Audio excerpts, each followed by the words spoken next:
Hello doctors, कैसे हैं आप लोग। उम्मीद है अच्छे होंगे।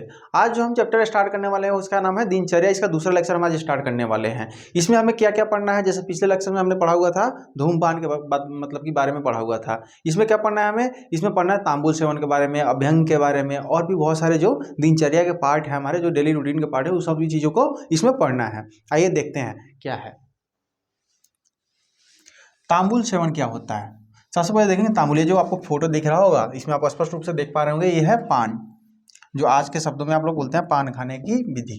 तो इसको क्या कहते हैं, देखो, तांबुल सेवन की प्रथा प्राचीन काल से ही है। पहले इसे अतिथि के आवागत में देते थे। इसके यानी इसके सेवन से भोजन में रुचि यानी खाने का इच्छा होना, विशदता यानी मुख की स्वच्छता होती है। यह हृदय के लिए भी शक्तिवर्धक होता है, यानी हृदय के लिए यानी हार्ट के लिए भी बहुत ज़्यादा बेनिफिशियल होता है।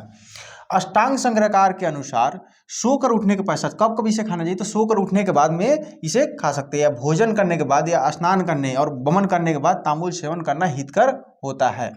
2 पत्ते पान का, 1 सुपारी का टुकड़ा और खादिर चूर्ण। खादिर चूर्ण का क्या मतलब होता है, जो कत्था होता है ना, उसे कह रहा है। खादिर चूर्ण के साथ सेवन करना चाहिए। मुख सुगंधित और मुख सुगंधित के लिए यानी मुख में अच्छे स्मेल के लिए क्या करेंगे यूज, तो जाति फल यानी नटमेग जिसको कहते हैं, लौंग यानी क्लोव्स, कपूर का यूज करेंगे, ठीक है। उसके बाद में कंकील का सेवन करेंगे, यानी जिसको शीतल चीनी कहते हैं। कटुक का करेंगे, ठीक है। सुपारी का करेंगे।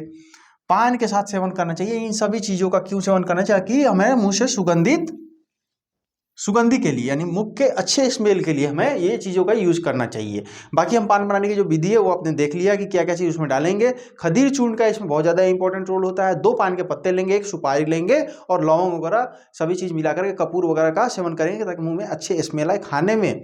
और इससे क्या होता है फायदा इसके खाने से, तो इसके खाने से हमें खाने में रुचि, हृदय के लिए हितकर होता है, मुंह से अच्छी स्मेल आती है। पान तो इसीलिए तो खाते हो, ये सारी चीजें हैं। तो आयुर्वेद में इसको हितकर बताया गया है, ठीक है।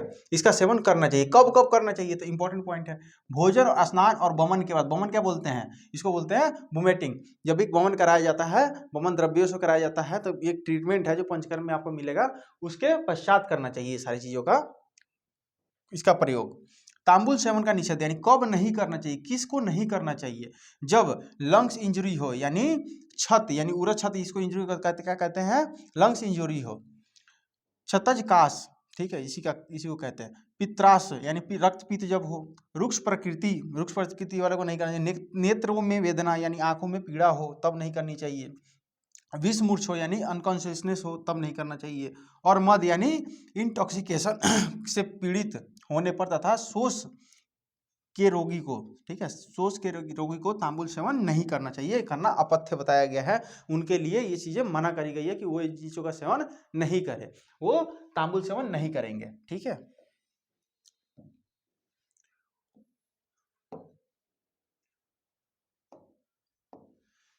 इसके बाद है अभ्यंग। दिनचर्या में इसके बाद में क्या करेंगे, अभ्यंग करेंगे। अभ्यंग का क्या मतलब है, जो हम मालिश वगैरह कराते हैं, जो गांव में देखो पहलवानों की मालिश होती है, उसके बाद में हम लोग भी आजकल देखो बहुत सारे सेंटर्स है जहाँ पे हमें मसाज वगैरह कराने का मिलता है। तो वो सारी चीज़ों कराने के लिए इसका क्या कह रहा है, इससे क्या बेनिफिट है, उस मसाज कराने से हमें क्या बेनिफिट है, इसको क्या कहते हैं, संस्कृत में अभ्यंग कहते हैं। इसको आप टर्मिनोलॉजी याद रखेंगे, ध्यान देंगे। इसके गुण क्या क्या हैं, शरीर पर प्रतिदिन अभ्यंग यानी तेल के मालिश करना चाहिए, मतलब डेली करना चाहिए। इसके सेवन से जरा यानी वृद्ध अवस्था नहीं आती है। श्रम यानी थकान और वायु का नाश होता है। इससे दृष्टि स्वच्छ होती है, शरीर पुष्ट होता है, आयु की वृद्धि होती है, नींद अच्छी आती है, त्वचा सुंदर और शरीर दृढ़ होता है। यानी अभ्यंग करने से हमें क्या क्या बेनिफिट मिल सकते हैं, इसके क्या गुण हैं। तो सबसे पहले जानना कि अभ्यंग करने से वातनाशक होता है। तेल की मालिश करने से वात क्या होता है, सम अवस्था में जाता है, साम्य हो जाता है। इसीलिए यहाँ पे मेन पॉइंट हमेशा याद रखना, चिकित्सा के पॉइंट ऑफ व्यू से क्या होगा, तो इसमें वात की वृद्धि नहीं होने देगा, ठीक है। उसके बाद में सबसे मेन पॉइंट इसमें दूसरा, एक जरा अवस्था नहीं आने देगा, यानी वृद्धावस्था नहीं आने देगा हमें।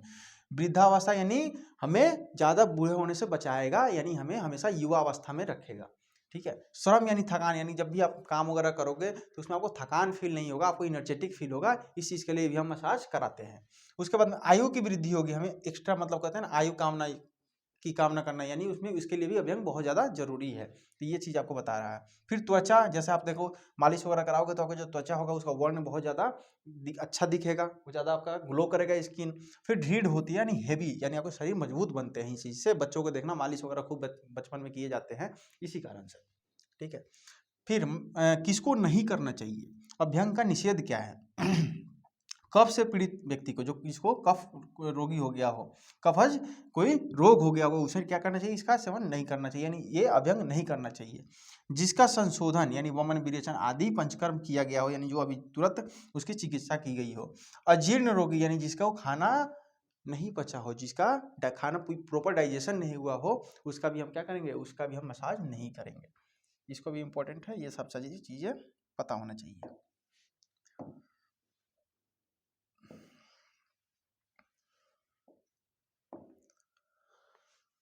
इसके बाद होता है व्यायाम यानी एक्सरसाइज, इसके बारे में हम देखेंगे। तो इसका क्या है, इससे क्या क्या हमें बेनिफिट मिल सकते हैं व्यायाम करने से। तो देखो, व्यायाम करने से शरीर में हल्कापन, यानी आपका शरीर जो होगा, जो भारीपन होगा, थकावट होगा, उससे क्या होगा, आपको रिलैक्सेशन फील होगा, ठीक है।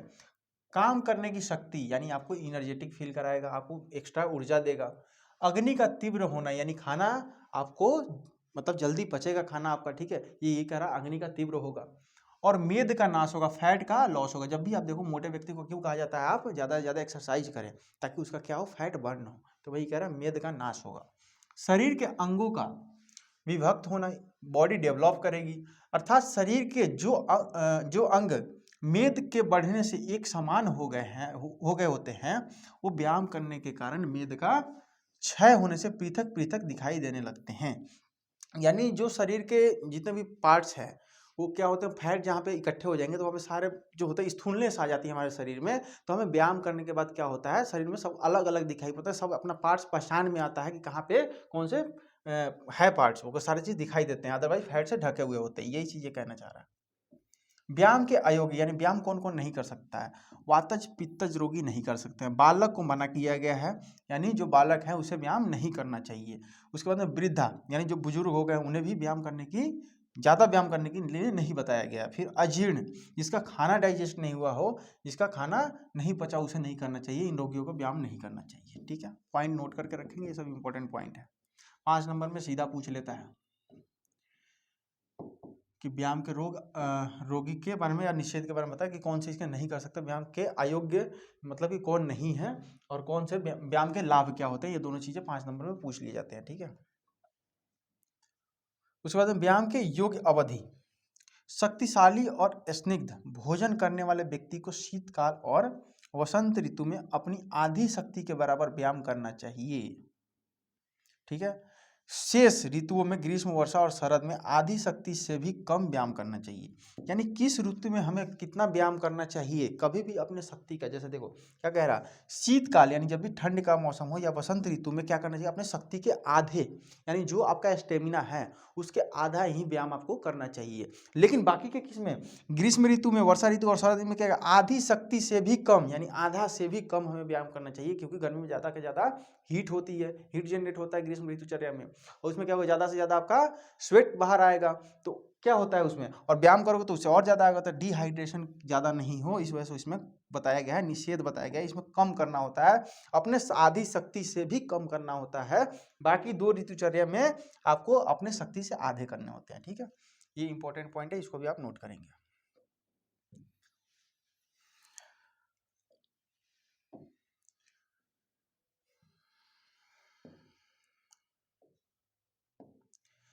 अब व्यायाम करने के बाद क्या करना चाहिए, व्यायाम करने के पश्चात, व्यायाम कर लिए उसके बाद हमें क्या करना है। व्यायाम के बाद शरीर का इस प्रकार से मर्दन या करना चाहिए जिससे किसी भी प्रकार का कष्ट ना हो। व्यायाम करने के बाद में आपका क्या करना चाहिए, मर्दन करना चाहिए, जो होता है ना मालिश, थोड़ा सा हाथ का थोड़ा सा मसाज करना चाहिए ताकि किसी भी प्रकार का कष्ट ना हो। फिर उसके बाद में क्या है, अति व्यायाम की हानि, अगर ज़्यादा कोई व्यायाम करना चाह रहा है कि हम अपने शक्ति से ज़्यादा करेंगे, हम तो हमारा वेट उठाने की क्षमता तो 5 kg का है, लेकिन हम क्या करेंगे, हम ज़्यादा से ज़्यादा 20 किलो 25 किलो उठाने लगेंगे तो क्या होगा, यही बात कहना चाह रहा है। या फिर ज़्यादा से ज़्यादा हम व्यायाम करने लगे, उसके क्या हानि हो सकती है। अधिक व्यायाम करने से तृष्णा, प्यास ज़्यादा लगेगी। 6 प्रतमक श्वास, रक्तपीत, श्रम, ये थकान, यानी श्रम को कहते हैं थकान, क्लम यानी बिना परिश्रम किए कि ही थकान का होना। काश यानी कफ हो जाएगा, ज्वर यानी फीवर हो जाएगा, वमन यानी उल्टी होने लगेगा की उत्पत्ति होती है। ये सारी चीजें क्या होता है, ज्यादा व्यायाम करोगे तो प्यास ज्यादा लगेगा, क्षय हो जाएगा, उसके बाद में प्रथमक श्वास होगा, ज्यादा आपका सांस आगे पीछे होने लगेगा, यानी तेज तेज से सांस लेने लगेगा, थकान फील होगा ज्यादा से ज्यादा, ठीक है। उसके बाद में क्लम बोलते हैं, टर्मोलॉजी इसको देख लेना, बिना परिश्रम किए जब आपको थकान फील होने लगे, यानी बिना कोई कार्य किए ही आपको ज्यादा थकान फील होने लगा, ये चीज कह रहा है। फिर काश यानी खांसी हो सकती है, ज्वर हो सकता है, फीवर हो सकता है, बमन हो सकता है। ये सारी चीजें अगर ज्यादा से ज्यादा व्यायाम करोगे तो ये सारी चीजें होगी, इसीलिए लिमिट में ही व्यायाम करना चाहिए, जितना आचार्यों ने बताया है उतना ही करना चाहिए, ठीक है। शीतकाल या बसंत ऋतु में कितने करने चाहिए, अपने शक्ति के आधा करना चाहिए। बाकी के ऋतुओं में ग्रीष्म, शरद और हेमंत में कितने करना चाहिए, अपने आधे शक्ति से भी कम करनी चाहिए। ये चीज आप नोट कर लेना। उसके बाद में क्या है, देखो व्यायाम यानी एक्सरसाइज, रात्रि जागरण, अवध, पैदल चलना, स्त्री संग, हंसना, भाष्य यानी बोलना आदि साहसिक कार्य को अत्यधिक नहीं करना चाहिए, क्योंकि अपनी शक्ति से अधिक इन कार्यों को करने से मनुष्य ठीक वैसे ही नष्ट हो जाता है जैसे शेर अब से अधिक शक्तिशाली हाथी का खींचता हुआ नष्ट हो जाएगा। देखो ये कह रहा है अपने शरीर से अधिक कौन कौन से कार्य नहीं करने चाहिए, अपनी क्षमता से ज़्यादा कौन कौन से कार्य नहीं करना चाहिए। तो कह रहा है रात्रि जागरण यानी ज़्यादा जगना नहीं चाहिए, एक्सरसाइज व्यायाम ज़्यादा नहीं करना चाहिए, रात को बहुत ज़्यादा जगना नहीं चाहिए, अधव यानी पैदल ज़्यादा नहीं चलना चाहिए, स्त्री संग ज़्यादा नहीं रहना चाहिए, ज़्यादा हंसना भी नहीं चाहिए, ज़्यादा बोलना नहीं चाहिए, साहसिक कार्य यानी कोई मतलब कि होता है कि हाँ हमको कोई ऐसा कार्य है जो कोई नहीं कर पा रहा, हम उस चीज़ को ज़बरदस्ती कर रहे हैं, तो साहसिक कार्य को अत्यधिक नहीं करना चाहिए, यानी जो काम इम्पॉसिबल है उसे भी आप ज़्यादा करने की प्रयास ना करें। जैसे नहीं तो क्या हालत होगा, वैसे ही हालत हो जाएगा जैसे शेर जो होता है एक हाथी को खींच रहा है, तो कैसे उसका बल नष्ट हो जाएगा, उसे खींचेगा ही नहीं शेर, उसी हिसाब से कह रहा है, उसी तरीके से आपका भी बल नष्ट हो जाएगा, ठीक है। देख लो इस फिगर में ये अपने से ज़्यादा बल का प्रयोग कर रहा।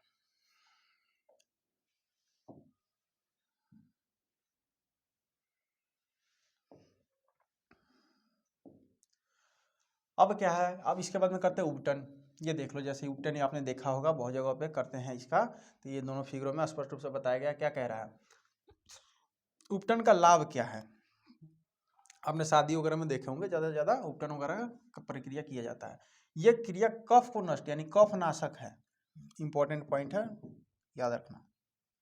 क्या करता है, कफ को नष्ट करता है, मेद को विलीन करता है यानी डिजॉल्व करता है, जो आपका फैट है उसको क्या करेगा, डिजॉल्व करेगा, जो आपका फैट है उसको नष्ट करने का कार्य करेगा, अंगों को स्थिर करेगा यानी स्ट्रॉन्ग करेगा, एक जगह पे एकत्रित करेगा, दृढ़ बनाएगा, और त्वचा को निर्मल सुंदर और स्वच्छ बनाती है, और त्वचा जो होता है आपका उसको निखारती है। आप ज़्यादातर देखना शादियों में लड़कियों को का उपटन किया जाता है, लड़कों का भी किया जाता है, क्यों किया जाता है, ताकि उनको सुंदर दिखाया जा सके, उनके जो स्किन है ज़्यादा ग्लो कर सके, इस चीज़ के लिए, ठीक है। ये बात बताई गई है। स्नान के गुण क्या होते हैं, इसके बाद में क्या करेंगे, स्नान, ये सारी चीज़ होने के बाद स्नान के गुण बताया गया है। स्नान करने से जठराग्नि तीव्र होती है। देखना जब भी आप स्नान करोगे, नहाने के बाद में आपको भूख बहुत ज़्यादा मतलब कि जल्दी लगती है, ठीक है, यही बात ये कहना चाह रहा हूँ। वृष्य कारक यानी शुक्र वृद्धि का कारण करता है, यानी स्पर्म की क्वांटिटी को बढ़ाता है, क्वालिटी को बढ़ाता है। आयुष होता है, आयु को बढ़ाने वाला होता है। ओज और बल की वृद्धि करता है, जो ओज होता है ना, क्या ओज क्या बोलते हैं, इम्यूनिटी को बूस्ट करता है, ठीक है। और उसके बाद क्या कर बल यानी आपके स्ट्रेंथ को वृद्धि करता है। तथा कंडू यानी इचिंग, मल, श्रम यानी फैटिक, स्वेद, तंद्रा, ठीक है, त्रिट यानी थीर्स्ट यानी जो आपको तृष्णा बोलते हैं जिसको, दाह यानी बर्निंग, और पाप यानी बुरी भावनाओं को नष्ट करने वाला होता है। यानी इसका कहने का मतलब क्या है, जब स्नान करो तो आप अपने आप को बहुत ज़्यादा फ्रेश फील करोगे, आप बहुत ज़्यादा अपने आप को मतलब कि दिन भर के लिए अच्छा फील करोगे उस चीज़ में, इसलिए कह रहा है स्नान के ये क्या है, गुण है। स्नान करने से ये सारी फायदा हमें मिलेंगे। ये पॉइंट आप इसमें से कम 6-7 पॉइंट याद कर लेना इसमें से, खैर याद तो पूरी होनी चाहिए फिर भी।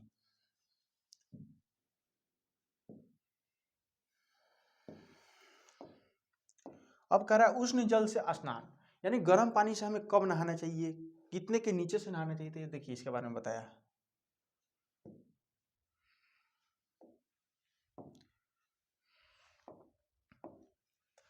उष्ण जल से स्नान यानी गर्म पानी से शरीर के नीचे भाग यानी जो क्लेविकल के नीचे वाला पार्ट होता है, ये देखो स्पष्ट रूप में लिखा हुआ, गर्म पानी से शरीर के लिए निचले भाग का परिषेक यानी करना बल कारक होता है। जब आप इसके नीचे करोगे, क्लेविकल के नीचे आप स्नान करोगे तो उसे बल कारक यानी आपको स्ट्रेंथ देने वाला, आपको फ्रेश फील करने वाला, आपको बल देगा यानी स्ट्रेंथ देगा। किंतु उसी गर्म पानी से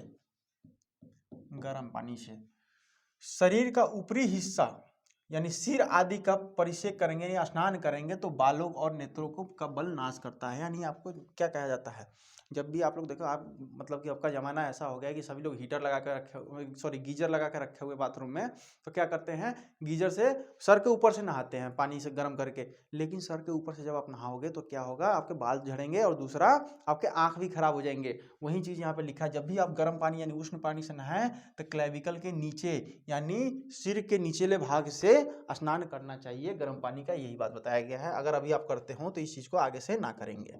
इंपॉर्टेंट पॉइंट है क्लिनिकल के पॉइंट ऑफ व्यू से।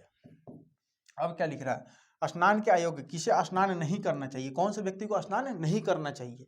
ठीक है, अर्दित यानी फेशियल पैरालिसिस जिनको है उसे नहीं करना चाहिए। नेत्राशय, मुख कर्ण रोग और अतिसार यानी डायरिया जब हो जाता है, अदमान हो जाता है, पीनस यानी जीर्ण प्रतिशाय और अजीर्ण में तथा भोजन करने के बाद तुरंत स्नान नहीं करना चाहिए, क्योंकि इससे ऐसा करने से गर्हित निंदय है। यानी स्नान करने के तुरंत बाद क्यों नहीं करना चाहिए, क्योंकि स्नान करने से हमारी जठराग्नि तीव्र हो जाती है। लेकिन जब आप खाना खाए लेंगे तो आपका तो जठराग्नि शांत होगी। तो वही लिख रहा है, ये निंदनीय बताया गया है। स्नान मतलब खाना खाने के बाद में स्नान नहीं करना चाहिए। ये सारे इसके क्या है, अयोग्य है, इन लोगों को नहीं करना चाहिए। अब लिख रहा है भोजन विधि, इसके बाद में क्या पढ़ना होगा हमें, भोजन विधि यानी खाना कैसे खाना चाहिए। पूर्व में सेवन किए गए आहार के जीर्ण होने पर ही हितकारी और पथ्य कारक भोजन के मात्रा में सेवन करना चाहिए। यानी कह रहा है, जब पहले का खाना कब खाओगे, जब भूख लगे तब खाओगे। ठीक है, जब पहले का खाना पच गया हो तो ही हम दूसरा खाना खाएंगे। कौन खाएंगे, जो हमारे शरीर के लिए हितकारी हो, जो पथ्य हो, यानी जो मतलब कि हमारे लिए बेनिफिशियल हो। हम अपथ्य का मतलब सेवन नहीं करेंगे और हमारा पहले से जो पुराना जो हमने आहार खाया उसका पूर्ण तरीके से जीर्ण हो गया हो, उसका सेवन करना चाहिए। अधारणीय यानी मल मूत्र आदि के अप्रवित वेगों को बलपूर्वक बाहर नहीं निकालना चाहिए। यानी जैसे कि आपको शौच वगैरह आ रहा है, तब जबरदस्ती उस चीज़ को नहीं फोर्स लगा करके निकालें, उसको बाकायदा प्रेशर आने पे ही उस चीज़ को बाहर करें, वेगों को तभी निकालें। मल मूत्र आदि का वेग उपस्थित होने पर सर्वप्रथम उनका त्याग करना चाहिए, उसके बाद अन्य कार्यों को करना चाहिए और साध्य रोगों को शांत किए यानी जीते बिना अन्य कार्य नहीं करना चाहिए। ठीक है, ये यही काम बात कह रहा है। ये तो सबसे मतलब कि खाना का विधि बता रहा है, भोजन कब करेंगे। एक तो पहले जब हमारा खाना अच्छे तरीके से डाइजेस्ट हो जाएगा, हम उसका मलोत्सर्ग कर देंगे, जब हम उसे बाहर निकाल लेंगे बिना प्रेशर लगाए, एक्सटर्नल फोर्स लगाए, यानी आसानी से जब वो वेस्ट प्रोडक्ट में चला जाए, तब हम क्या करेंगे, हितकारी और पथ्य कारक भोजन का ही हम सेवन करेंगे। और मात्रा में ही, ये नहीं कि खूब खा लिए, बहुत ज़्यादा मिला स्वादिष्ट हुआ तो बहुत ज़्यादा खा लिए, हमें लिमिट में ही खाने हैं। ये बात की ये कहना चाह रहा है। ठीक है, और क्या बता रहा है, साध्य रोगों को शांत किए बिना, और कोई अगर मतलब कि अगर रोग है तो उसको शांत किए बिना, मतलब कि अगर कहीं फीवर हो गया है तो बिना उसको शांत किए किसी और कार्य को नहीं करना चाहिए। ये भी इन्होंने एक पॉइंट में लिख दिया है। ठीक है,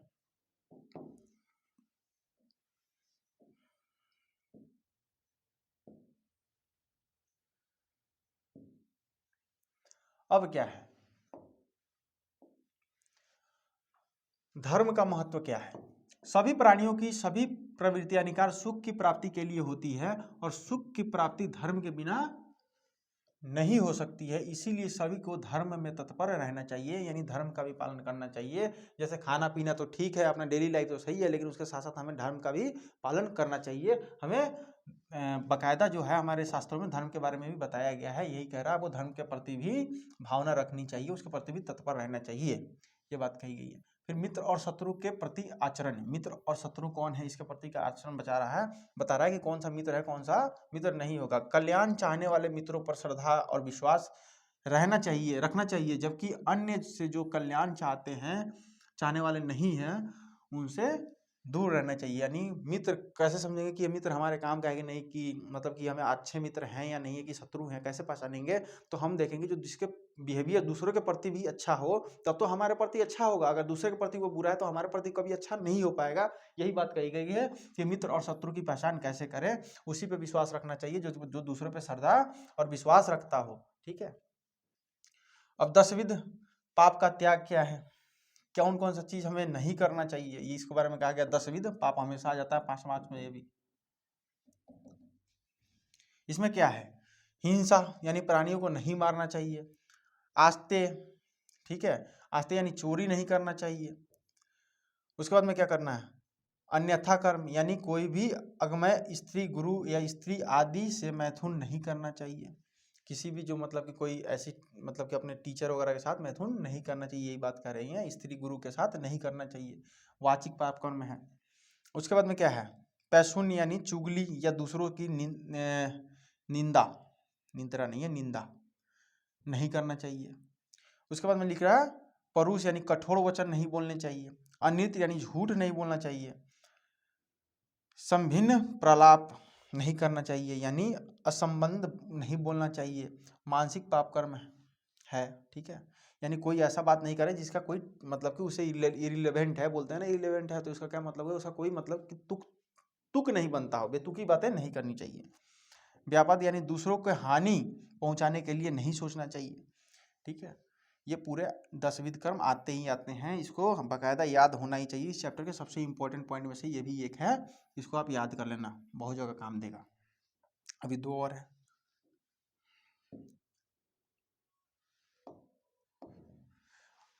अविद्या यानी ईर्ष्या या दूसरों के धन के लेने के प्रति इच्छा नहीं करना चाहिए। और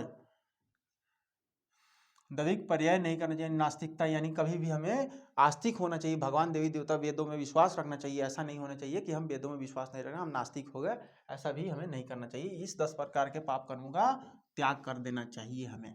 ये सारी चीज़ें हमें नहीं करनी चाहिए। चोरी नहीं करना चाहिए, किसी की चुगली नहीं करनी चाहिए, धर्म में विश्वास रखना चाहिए। ठीक है, ये सारी चीज़ें हमें, लोभ लालच नहीं करना चाहिए, ये सारी चीज़ों का हमें ध्यान रखना है, इसे हमें त्याग करना है, हमें ये सारी कर्म नहीं करना है। वही ये कह रहा है 10विध पाप कर्म कौन कौन से जिसे हमें त्याग करना चाहिए। ठीक है, जो भी हमने अभी तक बताया है, जो जितने भी हमने अभी तक पढ़े हैं, उसका एक चार्ट के फॉर्म में आपको बता दिया गया है। ये चार्ट आप मतलब कि शॉर्ट फॉर्म में जब भी आप देखोगे, शॉर्ट नोट्स में आप बनाना चाहो तो एक पन्ने पे इसको और इसको, ठीक है, ये पूरा का पूरा जो भी रात्रिचर्या तक का है, सदवृत वगैरह भोजन, ये सारे के सारे आप लिख लेंगे ऊपर से लेकर नीचे। जो जो अपनी आप डिटेल में बातें करिए उसको एक शॉर्ट पॉइंट में एक पन्ने में उतार दिया गया है इस चार्ट में। आप इस चीज़ को एक शॉर्ट नोट में बना लेंगे, यानी क्विक रिविजन जब भी करना हो तो आप इस चीज़ से कर सकते हैं। ठीक है, यानी दिनचर्या है, ब्रह्म मुहूर्त में जागने से क्या होता है, ये सारी चीज़ें जो जो हमने बताया शुरू से लेकर अभी तक, वो पूरा का पूरा इसमें है। अभी रात्रिचर्या के बारे में देखेंगे।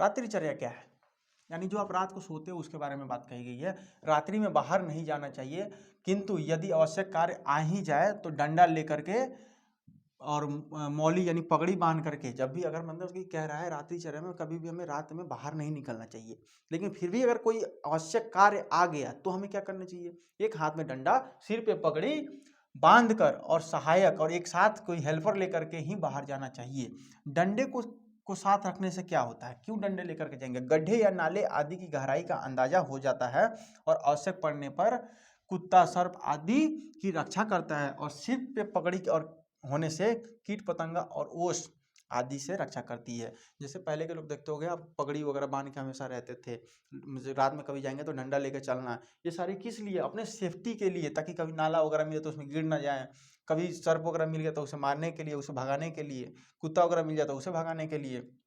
और सिर पे पगड़ी इसलिए ताकि ओस वगैरह होते हैं ना, जो रात में ठंड के समय में ओस गिरती है, उससे बचने के लिए, फॉग जिसको आप कहते हो, उससे बचने के लिए। ठीक है, ड्यू भी लिखा हुआ है, आदि से रक्षा करती है। और सहायक यानी जो मतलब कि होता है वो शत्रु या चोर आदि से रक्षा करता है, जिसको हम हेल्पर लेकर के जाते हैं तो बीच में कोई चोर या शत्रु या दुश्मन ना मिल जाए, उससे बचाने के लिए हेल्पर को ले जाएंगे। इसलिए रात्रि में घर से निकलने पर इन्हें साथ रखना चाहिए।